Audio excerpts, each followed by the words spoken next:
That's not actually the title of my talk. I'll tell you what it is in a moment.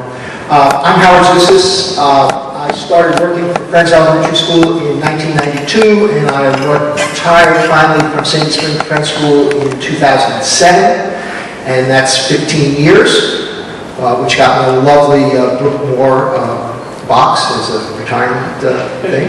I don't know how many boxes are left, whether they still give it to you in 15 years, but I treasure it still. In 2000, you can start your slides anytime you want, because my talk has nothing really to do with the slides. The slides are just pretty pictures of New Zealand from when I was there.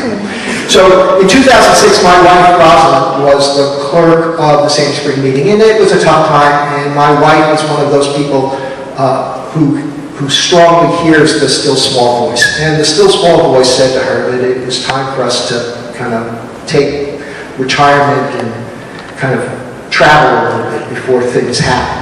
And so we left, and we went off to Ohio originally was the plan, but we ended up in Oregon. And when we got to Oregon, I was reading Friends Journal. For what reason, I can't tell you. I was looking at the classified ads in the back of Friends Journal, and in the back was this little ad from the folks who run the Quaker Friends Center in Auckland, New Zealand, and they were looking for resident friends.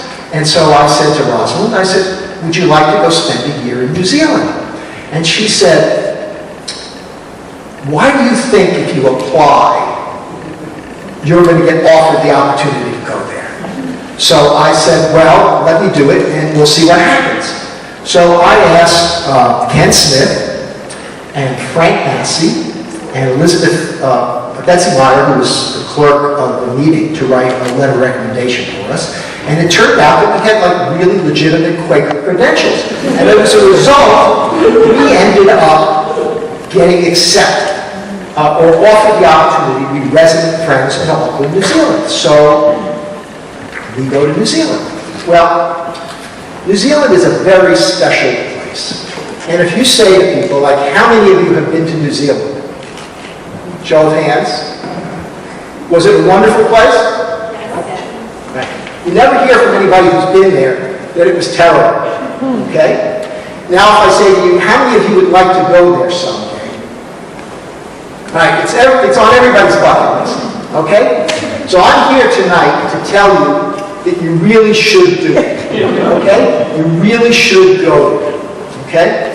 And one of the reasons is that it is a very, very special place. Now, when I talk about it, and the topic of my talk was actually, I've never been to Australia. Okay? Because I got to New Zealand, and I decided that I'd gone far enough. And there wasn't any real reason to go across the Tasman, which is 900 miles to the closest point of Australia. So they're not really as close as people imagine. But all those maps that you've seen all your life that have them kind of cheek by jowl are really a little bit inaccurate. And there's a good deal of distance between them. There's also a good deal of distance between them culturally.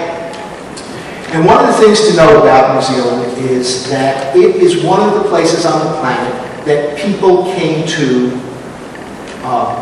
after they had explored and had gotten everywhere else. So it's really the last place on Earth that humanity has expanded into.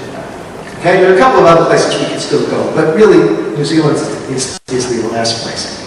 And even the Maori, who are the Polynesians who came to New Zealand, didn't get there until maybe 1250 or 1300. So that's a recent occurrence by all kinds of standards of things. And the Maori call it Aotearoa, which stands for the land of the long white cloud.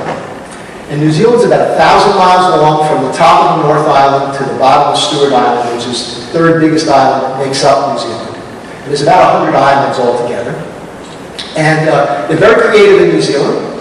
The North Island is called North Island. The South Island is called South Island. Nothing fancy about that. And the first European to come there was an explorer named, a Dutch explorer named Tasman. Abel Tasman. He showed up there about 1642. Europeans don't make it down there again because that's how far away it is. Until James Cook shows up in 1769. And then a few years after that, Europeans start to show up. And they go there because they're first sealers and they're looking for exploiting the resources, the wood and things like that. And in 1840, they sign a Treaty of Bretagne. And that's an interesting thing also because by then colonialism has evolved. And it's still a nasty, ugly thing, but when the Europeans show up in your doorstep in 1840 and they make a deal with you, it's got a lot more favorable terms than it did when they show up like here in 1640 or something like that. So anyway, I just wanted to say that the land of the long white cloud. So we're talking about 1,000 miles long. There's only 4.5 million people. So it's very thinly populated, even to this day. A third of those people are in Auckland, which is where we were. If you're looking at these slides, you'll have noticed some trees and some things that look very different than you might expect to find if you were wandering in the forest here. And I always used to think that Dr. Seuss was a very creative fellow. It turned out when I showed up in New Zealand that he had been just copying the flora and the fauna. That's exactly what was happening. And there are birds there if you're a birder like nowhere else in the world.